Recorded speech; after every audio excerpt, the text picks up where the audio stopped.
The ancient stones vanished beneath the white silence, swallowed by a snow so deep that centuries of history became invisible in a single morning.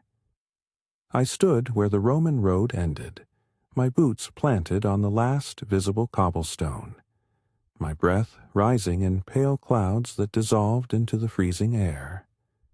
Before me stretched a descent into the unknown, a valley hidden in mist, its depths concealing secrets that emperors had never conquered.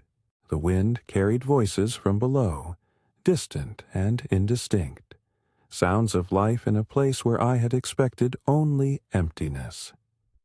My name is William, and I was there on that winter morning when everything I thought I knew about survival, about belonging, about the meaning of home, began to change forever. I had been walking for 37 days when I reached that place. 37 days of frozen roads and empty villages, of sleeping in abandoned barns and eating whatever I could find. The world behind me held nothing but ashes and memories I wished to forget.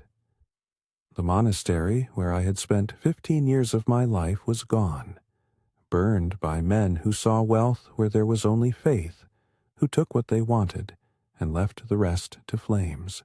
I alone had survived, hidden in a root cellar while my brothers died above me, their screams still echoing in my dreams every night since.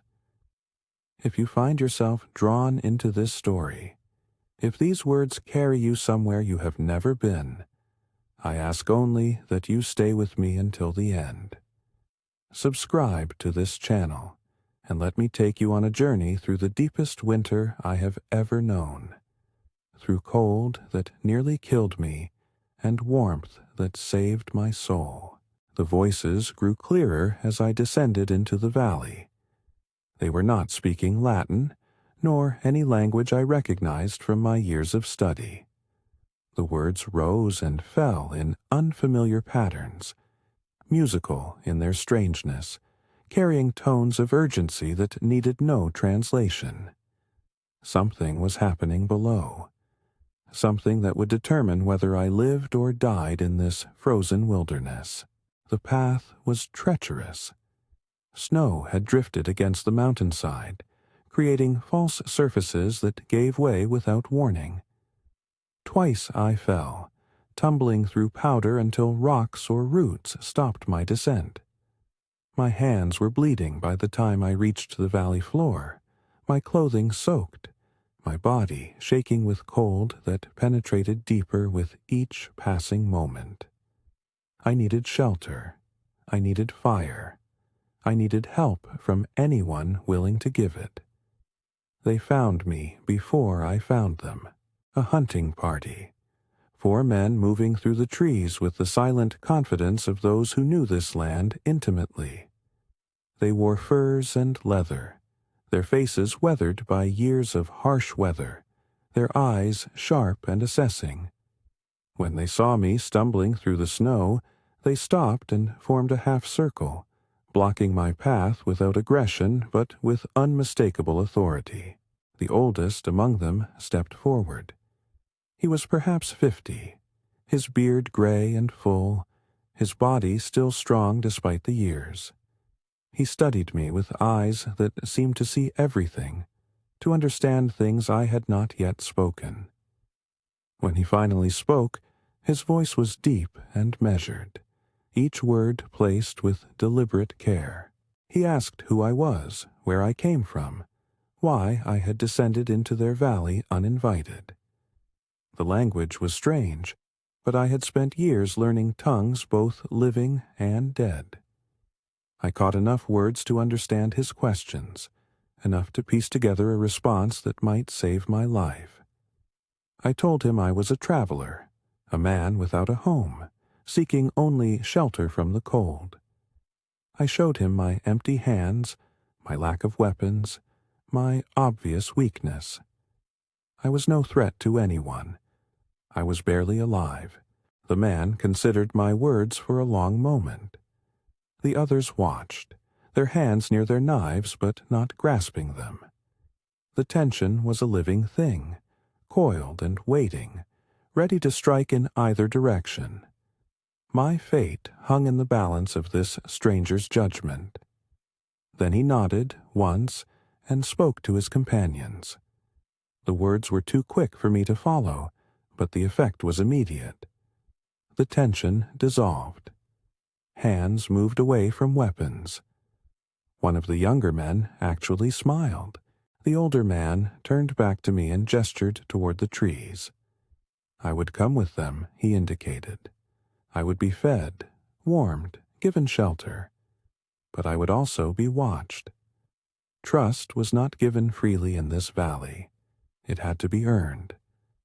I followed without hesitation. What choice did I have? The village appeared through the trees like something from a dream. Wooden structures clustered around a central square, smoke rising from dozens of chimneys, people moving between buildings with the purposeful energy of a community preparing for winter. Children ran and played despite the cold, their laughter rising into the gray sky. Animals shuffled in enclosures, their breath steaming in the frigid air. The hunting party led me through the village, and I felt eyes upon me from every direction. Strangers were rare here, I understood, perhaps unknown. My presence was an event that would be discussed for days, analyzed, debated. I kept my eyes forward and my posture humble, trying to project harmlessness with every step. The building they took me to was larger than the others, its door marked with symbols I did not recognize. Inside, warmth wrapped around me like an embrace, heat radiating from a fire pit in the center of the room. The smoke rose through a hole in the roof, and the light flickered against walls decorated with antlers and woven hangings. A woman waited inside, tending the fire with practiced movements. She was perhaps 40, her dark hair streaked with silver, her hands strong and capable. When she saw me, her expression remained neutral, neither welcoming nor hostile. She simply assessed, gathering information, reserving judgment. The older man spoke to her in rapid sentences I could not follow. She listened, nodded, then turned to me and spoke slowly, carefully, using simple words and gestures to bridge the gap between our languages. I would stay here, she indicated. I would rest. I would eat. Tomorrow I would speak with the elder. Tonight I would be safe. The food she gave me was simple but filling. Dried meat, root vegetables roasted in the coals, bread that was dense and satisfying. I ate carefully, aware that my shrunken stomach could not handle too much too quickly. The warmth seeped into my bones, thawing flesh that had been frozen for so long I had forgotten what comfort felt like. The woman watched me eat, asking occasional questions in her slow, careful speech. I answered as best I could, explaining about the monastery, the fire, the long walk north. I did not tell her everything. Some things were too raw, too painful, too complicated to express in a language I barely understood. When I finished eating, she showed me to a sleeping area near the wall, a pile of furs that looked impossibly comfortable after weeks of hard ground and barn floors.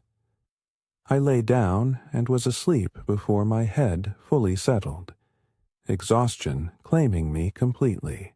I dreamed of fire and screaming, of faces I would never see again, of the life that had been stolen from me.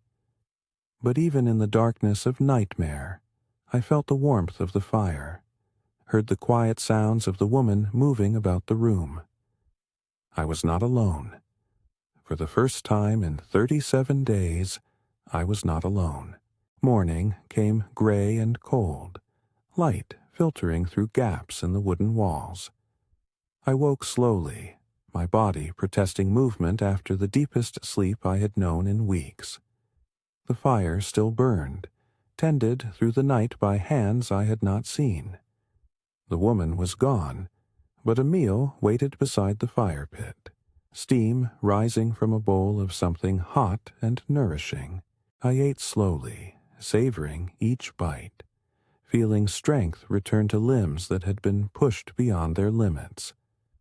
The food here was different from what I had known in the monastery, richer in fat and protein, designed to sustain bodies through the brutal winters this land must experience.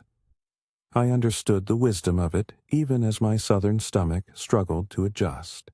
The door opened, and the older man from the hunting party entered. In the daylight, through rested eyes, I could see him more clearly. His face was a map of experience, lined with years of hard living but softened by something I could only call wisdom. He moved with the economy of motion that came from a lifetime of physical work, every gesture purposeful, nothing wasted. He sat across the fire from me and studied my face for a long moment. Then he began to speak. His name was Harold, he told me, and he was the leader of this village. His people had lived in this valley for generations, protected by the mountains from the chaos that consumed the lands beyond. They had their own ways, their own traditions, their own understanding of how to survive in a world that offered no mercy to the weak. I was the first outsider to enter the valley in many years. The last had been a trader, a man who came with goods and stories from distant places. He had stayed for a season, then left and never returned. Since then, they had seen no one from beyond the mountains. Harold wanted to know why I had come. Not the simple story I had told the night before, but the true reason. What was I running from? What was I seeking? Why had my path led me to this remote valley at the edge of the known world? I told him the truth, or as much of it as I could bear to speak. I had been a monk, a keeper of books, a man devoted to prayer and contemplation. That life was gone now, destroyed by violence I had not anticipated and could not have prevented. I had no destination, no plan, no purpose beyond survival. The Roman road had ended, and I had descended into the valley because there was nowhere else to go. Harold listened without interruption, his eyes never leaving my face. When I finished, he sat in silence for a long moment, considering what I had told him. Then he asked a question that surprised me. Could I read? Could I write? Could I record words on parchment in the way that he had heard scholars could do? I told him yes. These skills were the core of my training, the purpose of my existence in the monastery. I had spent years copying manuscripts, preserving knowledge, creating documents that would outlast the men who made them. Harold nodded slowly, something shifting in his expression. There was a place for me here, he said, if I wanted it. His people had stories, histories, wisdom passed down through generations by word of mouth alone. But memories faded, details were lost, the old ways became confused with the passage of time. If I could record their words, preserve their knowledge, I would be providing a service of great value. In return, I would be fed, sheltered, protected. I would be taught their language, their customs, their ways of surviving in this harsh land. I would not be one of them, not yet, perhaps not ever, but I would be welcome to stay. The offer was more than I had dared to hope for. A purpose, a place, a reason to keep living. I accepted without hesitation, gratitude overwhelming my ability to express it adequately in words. Harold rose and gestured for me to follow. There was much to see, he said, much to learn.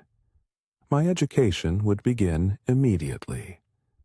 The village was called Waldheim, a name that meant something like home in the valley in their tongue.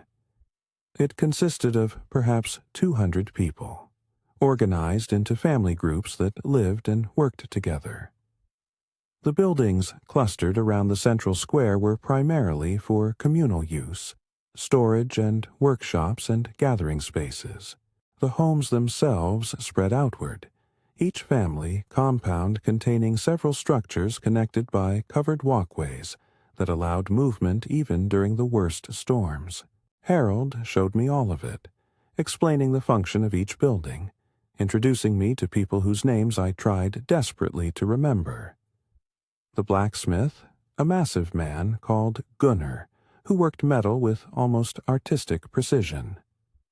The weaver, an elderly woman named Sigrid, who created cloth so fine it seemed impossible. The healer, a gentleman called Eric, who knew the properties of every plant that grew in the valley, and many that had to be gathered from the mountains beyond. The woman who had cared for me the night before was called Astrid. She was Harold's wife, the mother of 3 grown children, the heart of the household that had taken me in. Her calm competence extended to everything she touched, from cooking to craft work to the management of the countless details that kept a family functioning. When Harold was not available, which was often, people brought their questions and concerns to Astrid. The young man who would become my guide and friend was called Leif. He was perhaps 20 years old, Harold's youngest son, with an eager curiosity that reminded me of students I had known in the monastery. He had been chosen to teach me their language, to help me navigate the customs and expectations of a culture I did not yet understand. The task excited him, I could see. He was hungry for knowledge of the world beyond the mountains, and I represented his best opportunity to satisfy that hunger. There was also a man called Bjorn, a hunter who watched me with undisguised suspicion. He was perhaps 35, stocky and strong, with scars on his hands that spoke of dangerous encounters survived. He had argued against accepting me, Leif told me later. Strangers brought trouble in his experience. The valley had stayed safe by keeping outsiders away. My presence threatened that safety in ways I could not yet understand. The child who first captured my heart was called Ingrid. She was 7 years old, the daughter of Leif's older sister, a girl with eyes full of wonder and questions that never stopped. She followed me everywhere during those first days, fascinated by everything about me, from my strange accent to my unusual clothing to the writing implements I carried in my satchel. When I showed her how to form letters on a piece of bark, her face lit up with a joy that broke through walls I had not known I was building.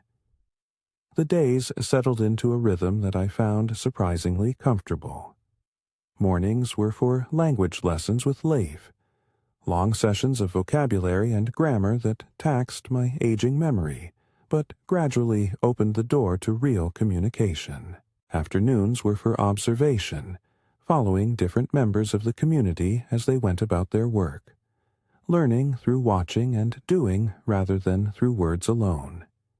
Evenings were for the communal meal, the entire village gathering in the great hall to share food and stories and the warmth of connection. It was during these evening gatherings that I first heard the voice of the storyteller. Her name was Grandmother Helga, and she was the oldest person in the valley, her age beyond counting, her memory stretching back further than anyone else's could reach. She sat in a place of honor near the fire, wrapped in furs against a chill that never quite left her ancient bones, and when she spoke, everyone listened. Her stories were not mere entertainment. They were history, wisdom, the accumulated knowledge of generations distilled into narrative form. She told of the ancestors who had first settled this valley, of the challenges they had faced, of the solutions they had found. She told of great hunters and wise leaders, of terrible winters and abundant summers, of the spirits that lived in the mountains and the rivers and the wind. I listened with growing fascination, hearing in her tales echoes of the manuscripts I had copied in the monastery. All peoples told stories, I realized, regardless of whether they wrote them down. The human need to make sense of experience, to find meaning in chaos, to connect the present to the past, was universal. Only the medium differed. The first time Grandmother Helga told a story specifically for me, I was taken completely by surprise. It was perhaps 2 weeks after my arrival, on an evening when the snow fell thick outside and the fire burned particularly bright. She fixed me with her ancient eyes and began to speak. Long ago, she said, there came to this valley a stranger from a distant land. He was broken, wounded, fleeing from troubles that had driven him far from everything he knew. The people of the valley were suspicious at first, as people always are of the unknown. But they saw something in the stranger, a quality of spirit that transcended the differences between them. They took him in. They taught him their ways. They gave him a place among them, not as an outsider tolerated, but as a member of their community, as valuable as any who had been born there. And in return, the stranger gave them gifts they had not known they needed. New skills, new perspectives, new ways of understanding the world that enriched everyone they touched. The stranger became a pillar of the community, a trusted advisor, a beloved friend. When he died, many years later, he was mourned as deeply as any native son, and the lessons he had brought with him lived on, passed down through generations, becoming part of the valley's wisdom. She finished the story and looked at me directly. The message was clear. I had a place here, if I chose to claim it. The only question was whether I would have the courage to do so. Winter deepened around us, the snow growing deeper, the days growing shorter, the cold becoming a constant presence that shaped every aspect of life. I learned to dress properly for the conditions, layer upon layer of wool and fur that trapped heat against the body. I learned to move efficiently through snow, to conserve energy, to recognize the signs of approaching storms. Leif was a patient teacher, explaining not just how to do things but why. The knowledge of cold was not arbitrary, he told me. Every practice, every custom, every detail of their survival strategy was the result of generations of trial and error, of learning what worked and what killed. To ignore this wisdom was to invite death. I absorbed everything he taught me, hungry for knowledge that might keep me alive. The monk in me recognized the parallels to my former education, the same disciplined approach to learning, the same respect for accumulated wisdom. Only the subject matter was different. Instead of theology and Latin grammar, I now studied snow and ice, hunting and gathering, the countless small skills that separated the living from the dead. Bjorn continued to watch me with suspicion, but his hostility had softened somewhat as he observed my efforts to learn. He was not friendly, but he was no longer actively hostile. Leif told me this was significant progress. Bjorn trusted no one easily, but once he decided someone was worthy, his loyalty was absolute. The crisis that would transform my position in the community came 6 weeks after my arrival. A hunting party had gone out 3 days before, seeking game in the high passes where the animals still moved despite the snow. They should have returned by now. The passes were dangerous in winter, prone to avalanches and sudden storms that could trap even experienced hunters. When the 3rd day passed without word, Harold called a meeting. The options were limited. They could wait, hoping the hunters would find their way back on their own. Or they could send a rescue party, risking more lives in the attempt to save those who might already be lost. The debate was heated, voices rising in the smoky air of the great hall. I listened without speaking, understanding that my opinion carried no weight in this decision. But I observed, noting who argued for action and who counseled patience, seeing the dynamics of power and influence that shaped the community's response. In the end, Harold decided. A rescue party would go out at first light. He would lead it himself. 6 men would accompany him, the strongest and most skilled hunters in the valley. Bjorn would be among them, as would Leif and 4 others whose names I had only recently learned. The night passed slowly. I sat by the fire in Harold's home, watching Astrid prepare supplies for the rescue party, her hands steady despite the fear I could see in her eyes. She loved her husband, had loved him for more than 20 years. Now she was watching him walk into danger, with no way to know if she would ever see him again. I offered to help, and she gave me tasks that kept my hands busy. Checking supplies, packing food, preparing the equipment the men would need. The work was a distraction, but it was also a contribution. I was doing something useful, something that might make a small difference in the outcome of this crisis. When dawn came, gray and cold, the rescue party gathered in the square. The entire village turned out to see them off, faces tight with worry, voices offering prayers and well wishes. I stood with the others, feeling the weight of communal fear, understanding for the first time what it meant to be part of something larger than myself. Harold found me in the crowd and stopped before me. His face was serious, but there was something else in his eyes, something I could not quite identify. He spoke slowly, ensuring I understood each word. If they did not return, he said, Astrid would need help. The household would need someone to assist with the work that could not wait. I had learned enough to be useful. Would I stay close to his family while he was gone? I promised I would. The words felt inadequate, but they were all I had to offer. He nodded, clasped my shoulder briefly, then turned and led his men into the white wilderness beyond the village. The waiting was worse than anything I had experienced since the burning of the monastery. I threw myself into work, helping Astrid with every task she would allow me to undertake.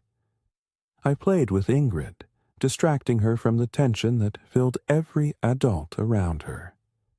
I sat with grandmother Helga when the evenings grew dark, listening to stories that were meant to comfort, but only emphasized what might be lost. 3 days passed, then 4, then 5. By the 6th day, even the most optimistic among us had begun to lose hope. The passes were death traps in winter for those who were trapped too long.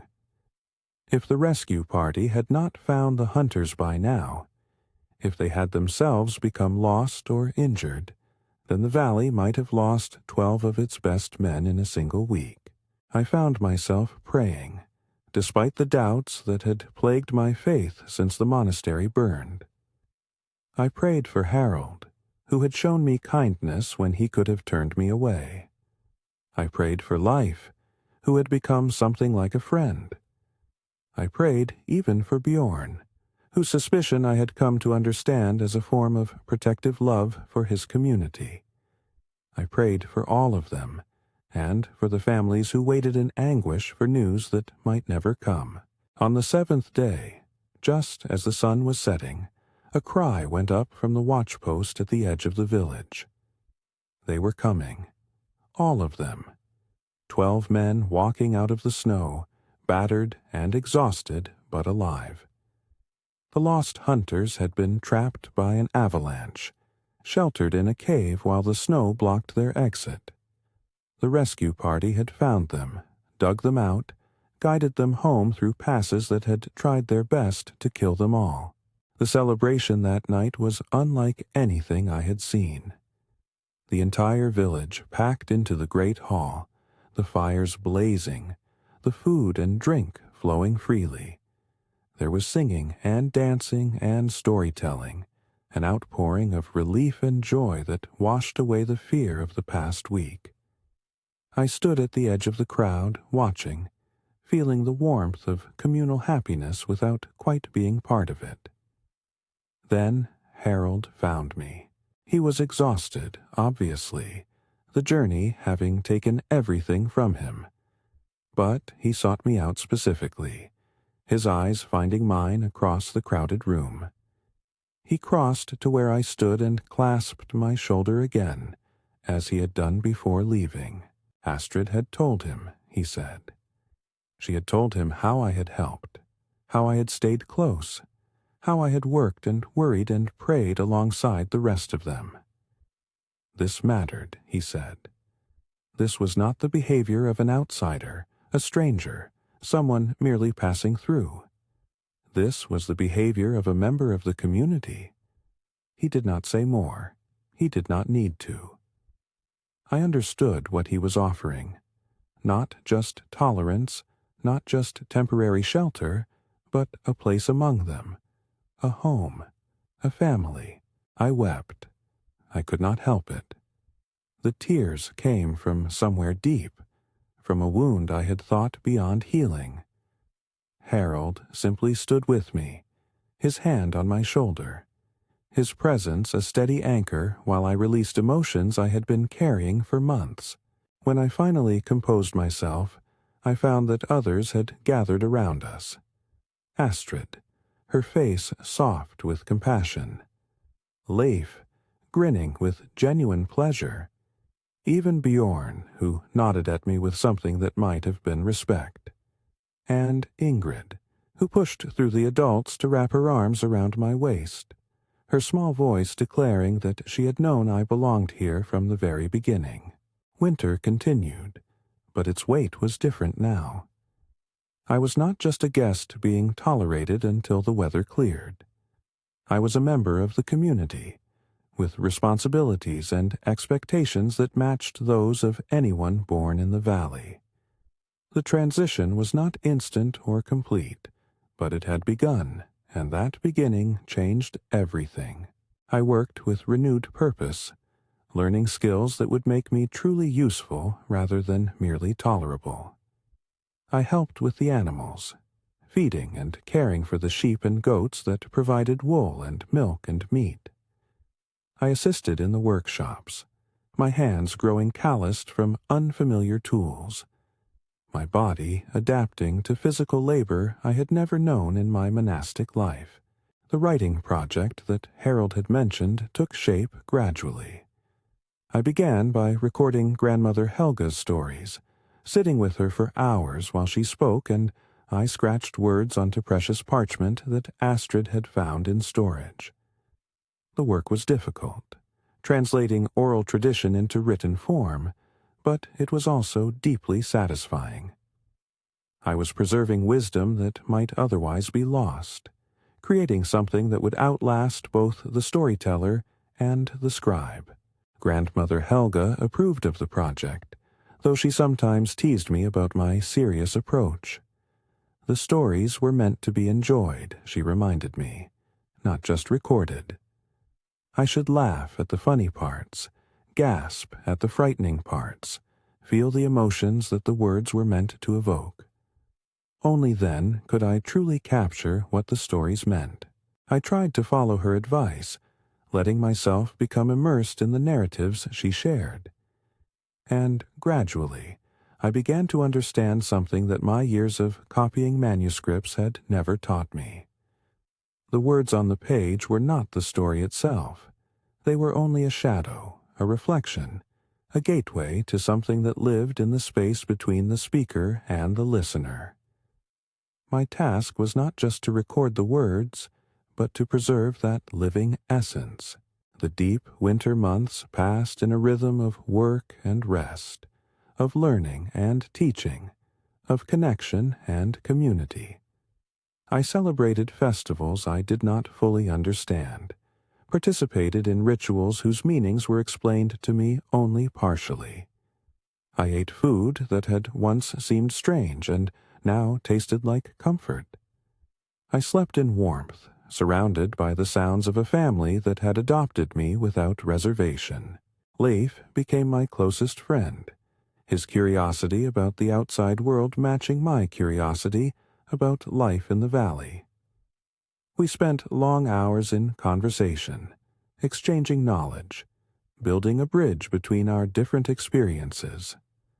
I told him about the monastery, about the books I had copied, about the cities I had seen during my journey north.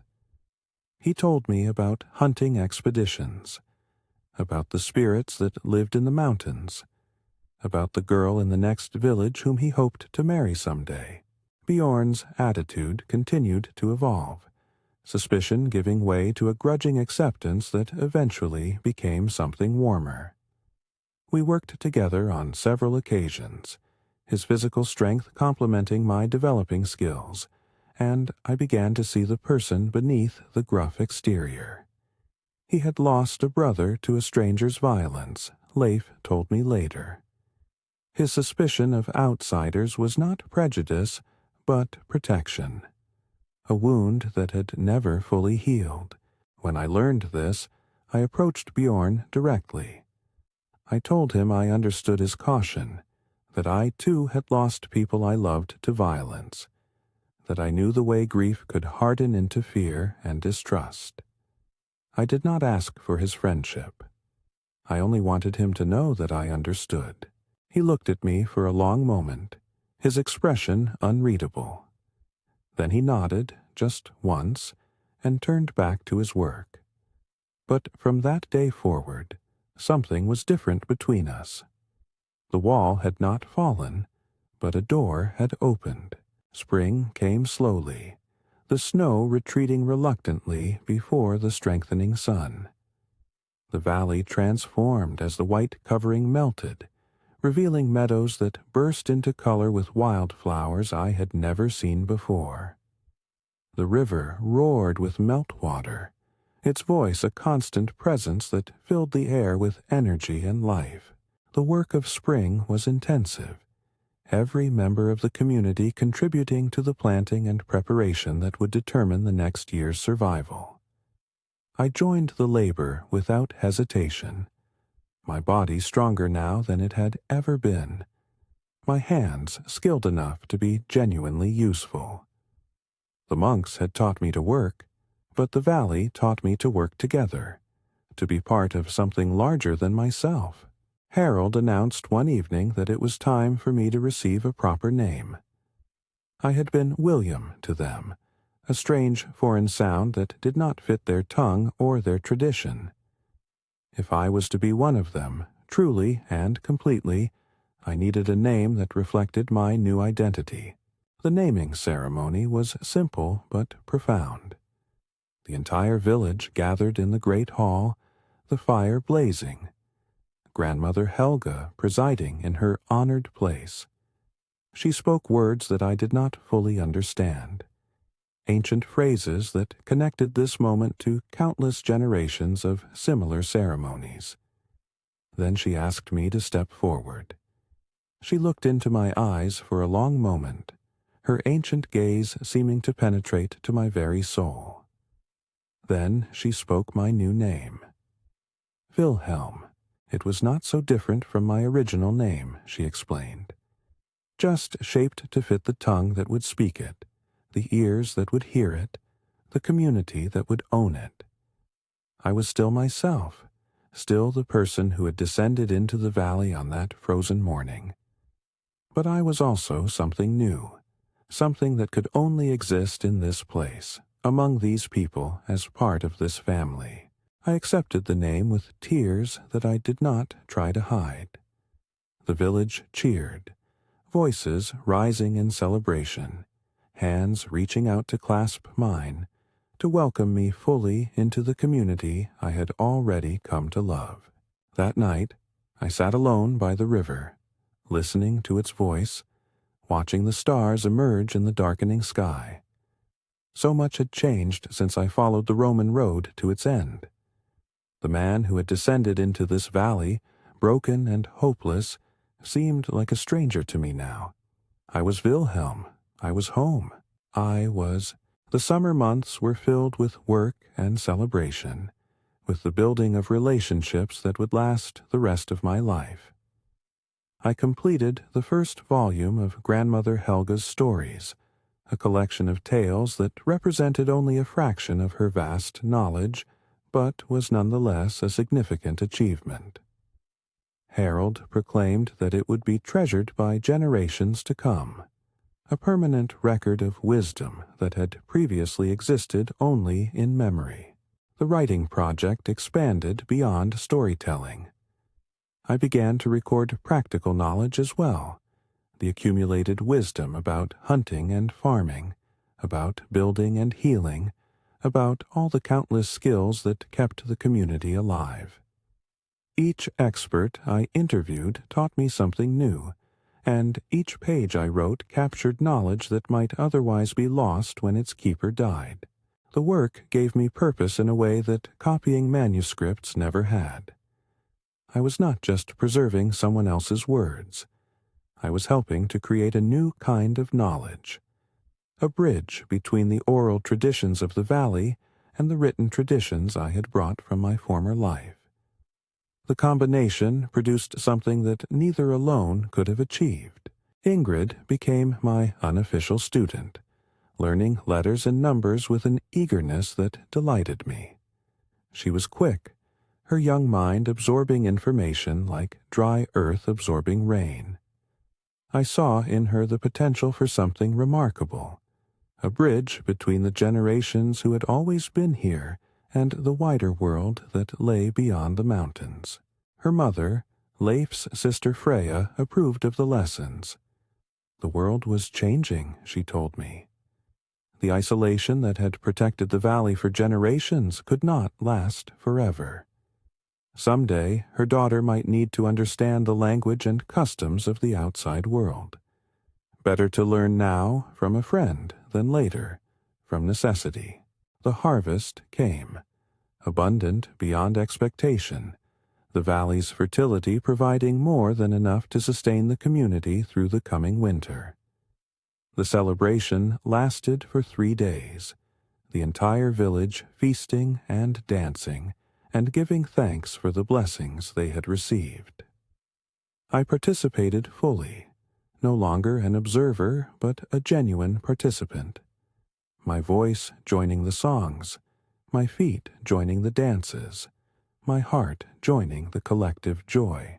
When autumn began to color the trees, Leif came to me with news. He was going to marry. The girl from the next valley, the one he had told me about, had agreed to be his wife. The wedding would take place before winter, and he wanted me to play a special role in the ceremony. I agreed immediately, honored beyond words. The wedding was beautiful, a blend of traditions that I was still learning to understand, filled with symbolism and meaning that spoke to the deepest aspects of human connection. When Leif and his bride, a lovely girl named Sigrun, exchanged their vows, I stood beside them as a witness, my presence a symbol of the bridges that love could build. The second winter was easier than the first. I knew what to expect now, understood the rhythms and requirements of survival in this harsh climate. My body was stronger, my skills more developed, my place in the community more secure. The cold still pressed against us, but it was a familiar adversary now, one whose ways I had learned to respect and navigate. Grandmother Helga grew weaker as the winter deepened. She was beyond old, her body finally beginning to fail despite the strength of her spirit. I spent more time with her, recording stories I had not yet captured, listening to wisdom she wanted to share before she could no longer speak. One night, she called me to her side. Her voice was barely a whisper, but her eyes were still sharp, still holding the depth of intelligence and experience that had made her the keeper of stories for so long. She told me that she had watched me carefully since my arrival. She had seen the pain I carried, the wound that had driven me from my former life. She had wondered if I would survive, if the broken man who descended into the valley would find a way to heal. I had found it, she said. The healing was not complete, might never be complete, but it had begun. I was part of something now, connected to others in ways that gave meaning to my existence. This was the true medicine, she told me. Not herbs or prayers, but connection, community, love. She gave me a gift that night, a necklace, ancient and worn, bearing symbols whose meaning she explained only partially. It had belonged to the first keeper of stories, she said, passed down through generations to those who held the role. Now it was mine. I protested. I was not the keeper of stories. That honor belonged to someone born in the valley, someone who had inherited the wisdom of their ancestors. She smiled at my objections. The wisdom of ancestors was not limited by blood, she said. It was earned through listening, through learning, through caring enough to preserve what others had created. I had done all of these things. I had earned the right to wear this necklace. She died 3 days later, peacefully, surrounded by family and friends. I stood with the others as her body was prepared for burial, as the rituals were performed, as her spirit was commended to whatever awaited beyond this life. The grief I felt was deep and genuine. The loss of someone who had become precious to me. Harold asked me to speak at her funeral. I almost refused, feeling unworthy of such an honor. But he insisted, and the others agreed. I had captured her stories, had listened to her wisdom, had received her final gift. It was fitting that I should share what she had taught me. I spoke of her patience, her humor, her vast store of knowledge about the world and its workings. I spoke of the stories she had told, the lessons they contained, the wisdom they preserved. I spoke of the necklace she had given me, the responsibility it represented, the commitment I made to continue her work. When I finished, the silence was profound. Then, one by one, people began to speak, sharing their own memories of Grandmother Helga, their own experiences of her wisdom and kindness. The funeral became a celebration of her life, a communal outpouring of love that was more beautiful than any ritual I had witnessed. In the days that followed, I began to understand what her gift really meant. I was not just a recorder of stories now. I was a keeper, a guardian, a bridge between what had been and what would be. The responsibility was enormous, but it was also clarifying. I knew my purpose. I knew why I had survived when so many others had died. The years passed, as years do, bringing changes both gradual and sudden. Leif and Sigrun had children, beautiful babies who grew into curious toddlers who grew into eager students who sat at my feet as I had once sat at Grandmother Helga's. I told them her stories, and my own, and the new stories that emerged from the combination. Ingrid grew into a remarkable young woman, her skills with reading and writing surpassing my own in some respects. She became my assistant, helping to record and preserve the knowledge of the community, preparing for the day when she would take over the role entirely. The succession was natural, inevitable, right. She had been chosen for this work, perhaps even before she was born. Harold grew old, his strength fading, his responsibilities slowly transferring to younger shoulders. He remained a respected elder, his counsel sought in difficult decisions, his wisdom honored by all who knew him. When death finally claimed him, it came gently in his sleep, surrounded by the family that loved him. I wept at his funeral, as I had wept at Grandmother Helga's. But the tears were different now. They were not just grief for what I had lost, but gratitude for what I had been given. Harold had saved my life by taking me in. He had given me a home when I had none. He had shown me what leadership looked like, what love looked like, what it meant to be responsible for the lives of others. Bjorn became one of my closest friends in later years, the suspicion of our early encounters a distant memory that we sometimes laughed about. He had been right to be cautious, he admitted. Strangers could be dangerous. But he had been wrong about me specifically, and he was glad of that wrongness. Astrid lived to a great age, her calm competence serving the community long after her husband's death. She and I spent many evenings together, sharing memories, comparing perspectives on events we had experienced from different angles. She told me once that she had known from the beginning that I belonged in the valley. She had seen it in my eyes, she said, the longing for home that I had not even recognized in myself. My grandchildren sit around me now as I write these final words. Yes, grandchildren. I married late to a widow whose husband had died in an accident years before. We found comfort in each other, then affection, then something that might be called love. She gave me children, and they gave me grandchildren. And now I am the patriarch of a family I could never have imagined when I was a lonely monk copying manuscripts in a monastery far to the south. The necklace hangs around my neck, warm against my chest. The stories fill my mind, countless tales of heroes and monsters, of ancestors and descendants, of the eternal human struggle to survive and find meaning.